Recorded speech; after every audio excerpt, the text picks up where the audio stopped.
সেদিন ছিল পয়লা মাঘ, বাড়িতে ছিল বাললক্ষ্মী পুজো, সেজন্য আলো চাল বেটে এদিকে আলপনা দিয়ে দিলাম আমি। সেদিন কিন্তু অনেক রকমের আঁকতে হয়, পেঁচা, তারপরে ধরো শেয়াল, আরও বিভিন্ন ধরনের জিনিসপত্র।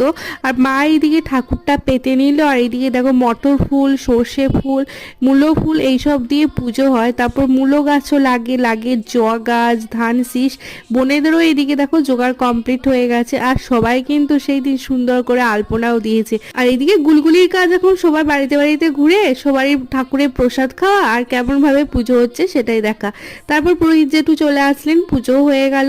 আর এদিকে দেখতে দেখতে সন্ধ্যাও হয়ে গেল। আর এই পুজোটা বেসিক্যালি সন্ধ্যার টাইমে হয়। এদিকে তো আমরা ছাদে এখন সবাই ওয়েট করছি যে কখন প্যাঁচা ডাকবে, আর মা এইভাবে গাড়ু দিয়ে জলের ঝাড়া দিবে।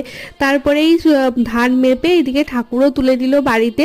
আর ছিল গুলুদের বাড়িতে লক্ষ্মী পুজো, সেটাই দেখতে গিয়েছিলাম। ভিডিওটা ভালো লাগলে লাইক করে দিও।